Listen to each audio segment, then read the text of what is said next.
چې اخره کې فارغ شي الحمدلله. یو لوی عالم دی سلیمان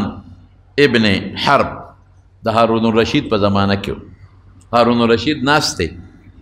نو وی یو ګیلاس اوبه راوړی.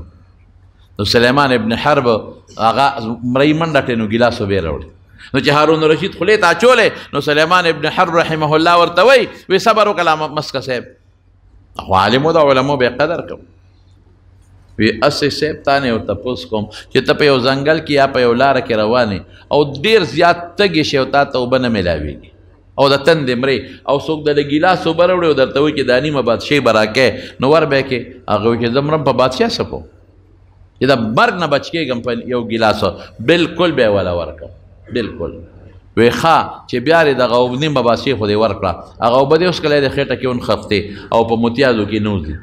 بعضې وخت د سړي مساله کې متیازې نوځي ډېر دړ کوي خدای دې مساتي نوځي. یو سړی راغی او هغه وایي زه دله دا ګیلاس اوبه وباسم ما سره داسې دارو دی چې دا متیازې به دنه اوس وځي دا ګیلاس اوبه او ته دړ نه تلقېږې خو دا نیمه بادشاهي راکه ور به یې کې. هغه وایي چې زه له مرګه بچ کېږم ولې به یې نه ورکوم. ورته یې پته راته ولګېده چې ستا د ټولې بادشاهۍ قیمت یو ګیلاس شو. ټیک شو په نیم ګیلاس په نیمه بادشاهي ګیلاس اخلي او په نیمه بار وځي. زمارونو دا مونږ چې خوراک کوو قسم په خدای په دې به د خدای حمد وایو دا د خدای ډېر لوی حمد شکر دی. ولې چې خوراک درته میلاو شو. ډېر خلک دي غریبانانو ته خوراک نه میلاوي. خدای ګواه دی په دې پېښور کې مې لیدلي داسې خلک چې په د فروټو پوستکو ته ناست یې هغه رالي او سټي یې او داسې خلک مې لیدلی دی داسې خلک چې هغه روجې کم په ودونو کې بار وغورځوي په هغه بالټي کې نو په ګوتی کې راوالي پلاسټک ګوتی کې او کور ته یې ځغلی او داسې خلک مې لیدلی دی. زما د په خدای قسمي قسم درته خورم داسې خلک مې لیدلی دی چې په ډیران د پاسه زړې ټوکړې راغونډوي زړې ټوکړې دا مې لیدلی دي په ډیرانونو د پاسه مچان پې بنګېږي. باباجي په دې څه کې دا وړمه د خوراک درک نه لګي خر ته به کنج بچو له پیونوړی روټۍ والا شکر نو باسه چې تا له خدای وړه درکړل جرنده او ډوډۍ ده له خدای پاک درکړه او سبزي او ترکاري خدای درکړه ټول وایي الحمدلله. او بیا چې دله درکړه غاښونه یې دله درکړل په هغه غاښونه معده کې او چې غاښ دې نه نو ته به دې خړه کېږي په څه به یې خورې ګنډېرو ته به دې خړه کېږي جویلې به یې نه شي غوښې ته به دې خړه کېږي او خوړی به یې نه شي غاښونه. ما د یو باباجي یو ځل وی یاره جي غاښونه نشته داسې فریاد یې وکړ. مې د څو کال وی اتیاو نه خوړېدلی وی مې اتیا کاله دې په دې غاښونو په منونو په ټنونو څیزونه معده کړل په ټنونو غوښه په منونو ستا نه یېره ده چې دا څونه دې خوړلې ده نه یو هر څه دې اتیا کاله دې لکه د میچن په شان پې څیزونه معده کړل او خېټې له ور بسې که که نه باباجي اوس لږ نرم څیزونه خوره دا دې ځوانانو ته پرېږده اوس وی خندل. نو دا ګوره د خدای نعمت چې خدای غاښونه درکړل او بیا معده دې روغه ده د چا چې د معدې بیماري وي راشه توبه وباسه چې خوري الټی کوي نه مې تېرېږي چې خوري الټی کوي. یو سړي به د خدای نه سوال کو د پیسو دولت نو یا خدای پاک ما له حضرت خضر په مخه راکړي چې دوا راته وکړي او خدای یو نیک سړی هر څوک چې وله راغی وی څه وی یاره زه د خدای نه مال غواړم وی حضرت خضر دې غوښتې و زه وی بس ما ته سوال وکړه چې ما له خدای پاک ډېر مال دولت راکړي وی داسې نه ده داسې وکړه چې ته لاړ شه بازار ته او بازار کې یو مالدار سړی وګوره د هغه نوم زده که نو ما ته به هغه یاد کړي زه سهار له بیا راځم چې ما دغسې کا نو حقه دعا به وکړم هغسې به دې خدای کړي. هغه وی دا خو ډېره ښه خبره ده. سهار لاړ نو زیات مالدار مونږ خلکو ته زرګران ښکاري ځکه هغوی د زرو کاروبار کوي دې خلکو ته په عرف کې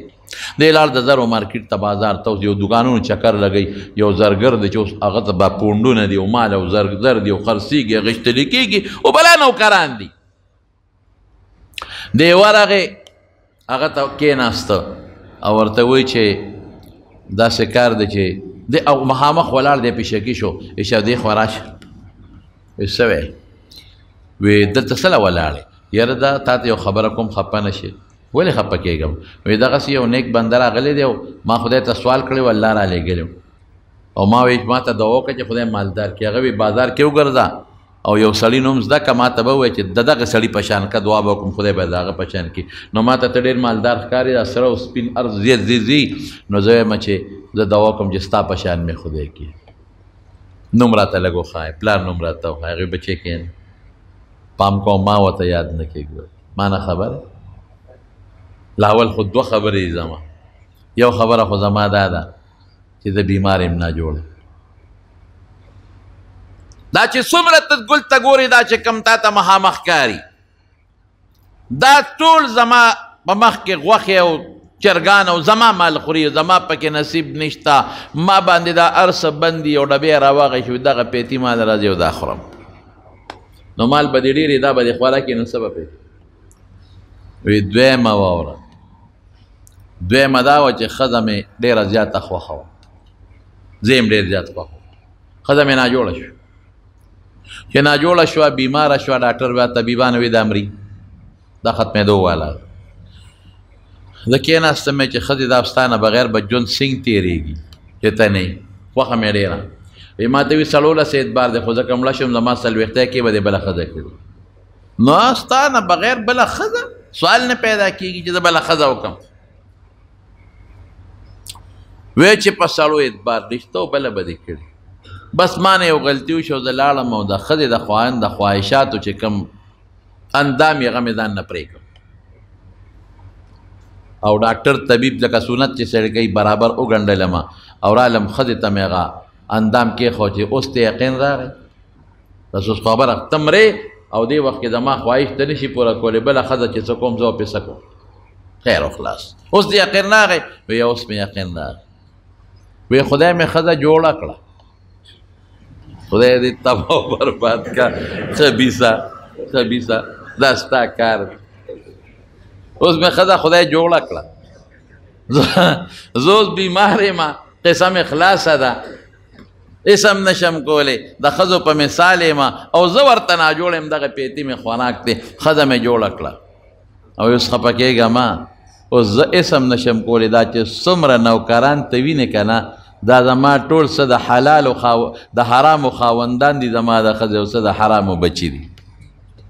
ښځه مې لګیا ده ګناه کوي او بچي دې پیدا کېږي ما سوال کوي چې زما په شان دی خدای کا غواړئ که زما په شان که نه هغه وي خدای دې بیخ وباسي دا ګوټ چاري راله ډېره ښه ده خو چې پرلت وغځم چې څه خورم نو اړه ته مې کېږي پرهیز مې نشته دی او چې څه کوم د خپلې بیبي سره د خپل شریعت او جایز مطابق نو هغې کې خدای پاک زه برابر ساتلی یم زما وروڼو بنیادي خبره دا ده چې خبره مې دې پورې کوله چې خدا د دعوت متعلق خبره مې کوله درته چې دا یو انسان د بل بې دعوته به یو ځای له ځای هم نه چې یو ځای ته چا دا بللی نه او بې دعوته او د خدای حمد به دا کې دې پورې مه خبره کوله چې خدای موږ له روغ صحت را کړی دی الحمدلله هر شی راله برابر دی چې موږ یې خورو